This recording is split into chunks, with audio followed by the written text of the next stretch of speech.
अंतर समुद्री कैनियन क्या होते हैं पिछले क्लास में हम लोगों ने सारा कुछ सीखा था, लेकिन अंतर समुद्री कैनियन के निर्माण संबंधी जो विचारधाराएं हैं, जो बातें हैं, उन्हीं बातों को हम लोग समझ रहे थे, सीख रहे थे, ठीक ना। तो आइए आगे देखते हैं। तो पिछले क्लास में हम लोगों ने ये सीखा था कि भूपृष्ठीय अपवर्तन सिद्धांत, जिसको कि शेपर्ड महोदय ने अच्छे तरीके से बताया था।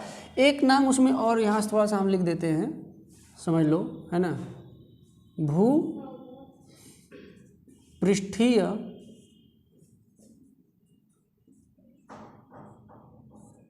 अपवर्तन सिद्धांत,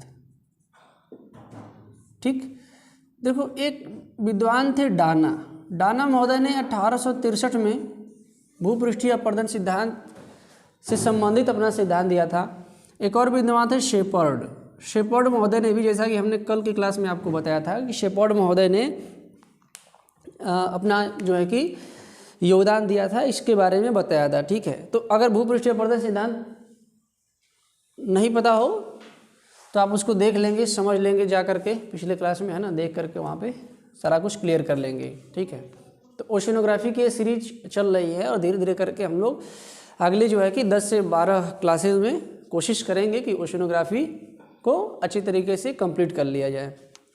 तो आइए आगे बढ़ते हैं यहाँ से। भूपृष्ठीय अपवर्तन सिद्धांत को समझने के बाद अब हम लोग समझेंगे जो अगला सिद्धांत है वो है पटल विरूपण सिद्धांत, ठीक ना।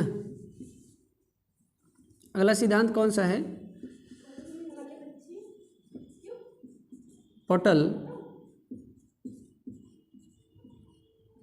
विरूपण सिद्धांत, ठीक। यानी कि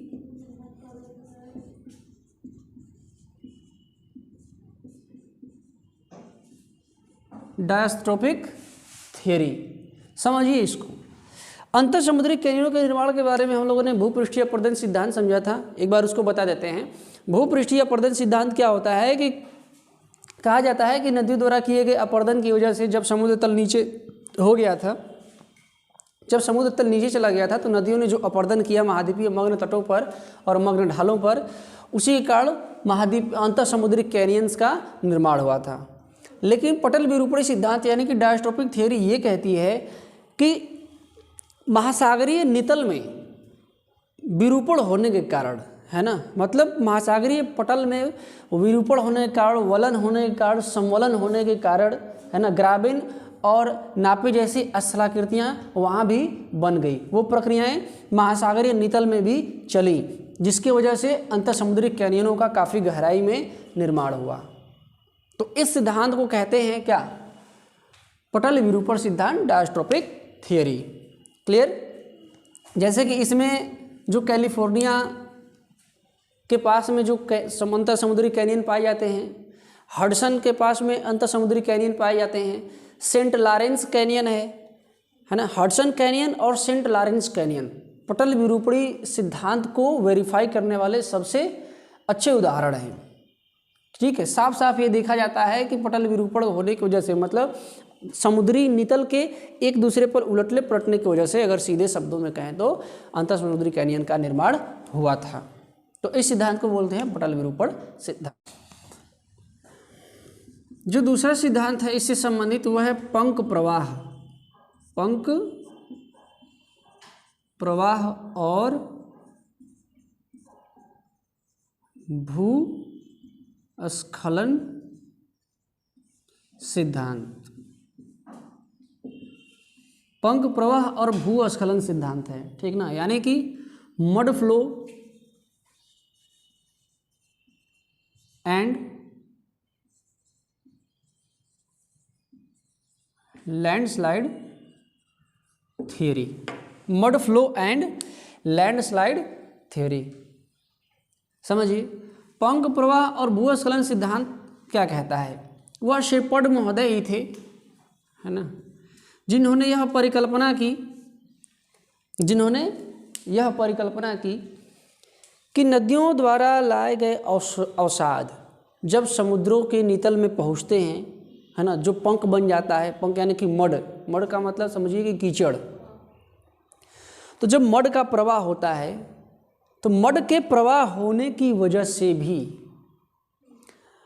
अंतः समुद्री कैनियन का निर्माण हो जाता है, क्योंकि मड जब जाता है तो अपरदन करता है। इसके अलावा भूस्खलन होता है, लैंडस्लाइड थ्योरी। जैसे मान लीजिए कि पंख प्रवाह हुआ है, कहीं पर ज़बरदस्त तरीके से मलबा पड़ा हुआ है और उस मलबे का फिर भूस्खलन हो गया। भूस्खलन का मतलब क्या होता है? जमीन का नीचे धंस जाना, उसको बोलते हैं लैंडस्लाइड। जैसे ज़मीन है, कोई नीचे धंस गई, या कोई ऊपर की ज़मीन है, कोई पहाड़ वगैरह है, वो नीचे सरक गया, ठीक ना, तो उसको बोलते हैं लैंडस्लाइड, भूस्खलन। तो पंख प्रवाह और भूस्खलन का सिद्धांत कहता है कि कभी कभी पंख प्रवाह होने की वजह से, यानी कि पंख जब प्रवाहित होता है समुद्रों में, और अगर फिर किसी कारणवश जो है कि भूस्खलन भी हो गया, लैंडस्लाइड हो गया, तो इससे भी अंतः समुद्री कैनियंस का निर्माण हो जाता है। जो अगला सिद्धांत है वो है अंतः समुद्री घनत्व धाराएं। समझिए, अंतः समुद्री घनत्व धाराएं यानी कि submarine density currents. Submarine density currents.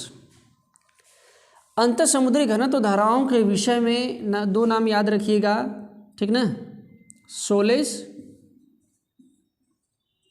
And फ्लोरेल।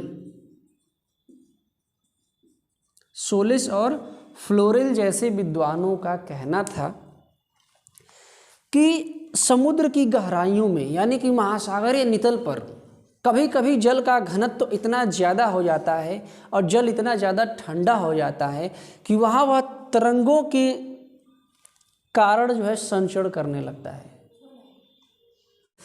N छोड़िए है डेंसिटी करेंट्स, ठीक ना।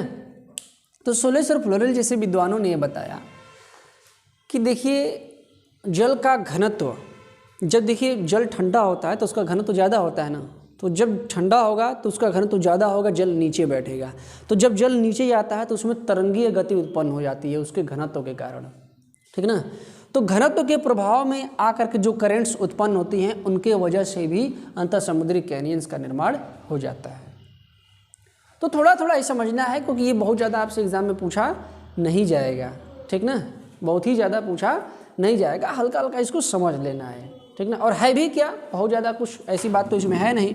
इसके बाद जो अगला सिद्धांत आता है टर्बिडिटी करंट थ्योरी, यानी कि पंकिल तरंग सिद्धांत क्या कहता है।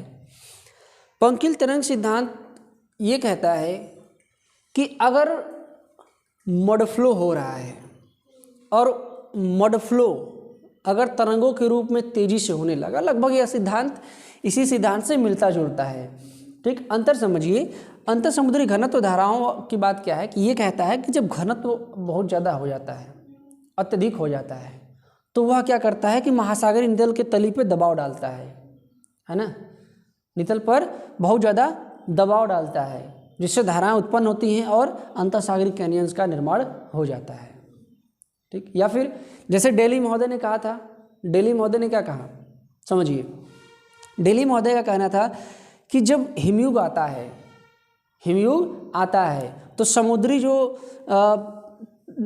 सरफेस होता है, जो सतह होता है, वो नीचे चला जाता है, समुद्री तल नीचे चला जाता है, ठीक ना। और समुद्र का जो ऊपरी जल होता है वो गंदला हो जाता है। गंदला का मतलब उसमें मड मिल जाते हैं, है ना, बात समझ में आ रही है। तो वो जब नीचे जाता है तो वो भी क्या करता है, महासागरीय नितल को कुरेदता है, उसको अपरदन करता है, जिससे कैनियनों का निर्माण हो जाता है। जब वो नीचे जाता है तो तरंगों को उत्पन्न कर देता है। उसी तरीके से पंकिल तरंग सिद्धांत यानी कि टर्बिडिटी करंट थ्योरी, पंकिल का मतलब ऐसा जल जिसमें भारी मात्रा में पंख मिले हुए हों और वह तरंगों के रूप में अगर चल रहा है, होता है। समझिए बात को, अगर किसी नाली में पानी जा रहा हो ना, कच्ची नाली में, मिट्टी की नाली में अगर पानी जा रहा हो, ठीक, तो देखिएगा आप कुछ करिए मत, सिर्फ उसमें पैर एक डाल के खड़े हो जाइए, हाँ, ठीक ना। खेतों में पानी लगाते हैं ना, तो पैर डाल के उसमें खड़े हो जाइए या कोई लकड़ी वगैरह का यूज़ कर लीजिए, ठीक। तो जो पानी आता है नाली से होते हुए खेतों में, जो पानी आएगा वो देखेंगे पैरों पर, आपको लगेगा कि पानी तो साफ ही है, लेकिन आप देखेंगे कि पैरों पर जो है कि मड जमना शुरू हो जाएगा और जमते जमते एक पर्वत, समझिए कि डिजाइन बना लेगा पर्वत का, ऐसे ऐसे टेढ़ा मेढ़ा आपके पैरों पे जमा हो जाएगा वो, और पैर थोड़ा भी आप ऐसे हिला देंगे वो सब साफ हो जाएगा, या पैर जब उसमें से निकालेंगे आप तो सब साफ हो जाएगा, पैर आपका बाहर ही से निकल जाएगा। तो कटकों के निर्माण को इस तरीके से और अच्छे से समझाया जा सकता है। तो इसी प्रकार से कैनियंस का भी निर्माण होता है, ठीक ना, पटल विरूपण होता है। तो पंकिल तरंग सिद्धांत क्या कहता है कि देखिए समुद्री अंतर समुद्री धाराओं में क्या होता है, पंख होते हैं, है ना, और जो पंख तरंगों के रूप में चलते हैं और समुद्री तली में तरंगों के रूप में चलते हैं, और इसकी वजह से क्या होता है आपका अंतर समुद्री कैनियंस का निर्माण हो जाता है।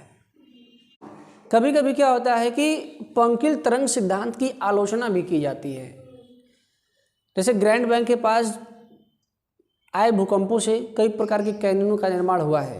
तो वो जब भूकंप आ गए तो पंकिल तरंगें चलने लगी थी, लेकिन कुछ विद्वान कहते हैं कि पंकिल तरंगों की गति इतनी भी ज़्यादा नहीं होती है कि वह अंतर समुद्री कैनियंस का निर्माण कर सकें। पंकिल तरंगों की गति इतनी भी ज़्यादा नहीं होती है कि वह अंतर समुद्री कैनियंस का निर्माण कर सकें, क्योंकि अधिकतम इनकी जो गति है वो 55 नॉट मील ही निर्धारित की गई है, मतलब मीज़र की गई है 55 नॉटिकल मील, और लगभग इतनी गति से पंकिल तरंगें हमेशा नहीं चलती हैं, हर वक्त नहीं चलती हैं, और चलती भी हैं तो बड़े पैमाने पर अंतर समुद्री कैनियंस का निर्माण नहीं कर सकती। तो ये सारा कुछ रहा किसके बारे में, अंतर समुद्री कैनियंस के बारे में, है ना। कई प्रकार के कैनियंस हैं, जिसमें 2-4 कैनियन हमने आपको बताया हुआ है। हालांकि यहाँ से बहुत ज़्यादा क्वेश्चन कभी आया नहीं है किसी भी एग्ज़ाम में, है ना, लेकिन भाई जानकारी तो होनी चाहिए, है ना। एग्ज़ाम क्वालिफाई करने के साथ साथ ज्ञान का होना भी आवश्यक है। आप जब चीज़ों को जानते रहेंगे तभी परफेक्ट रहेंगे। तो सीखना है ये चीज़ कि कैसे होता है, क्या क्या बातें हैं उसमें। इसके अलावा इन सिद्धांतों के अलावा सुनामी और भूकंपों के कारण भी अंतर समुद्री कैनियंस का निर्माण हो जाता है, ठीक ना। तो ये सारा कुछ आपको सीखना है, समझना है। अब हम लोग अगली क्लास में जो अगला टॉपिक है उसको पढ़ेंगे।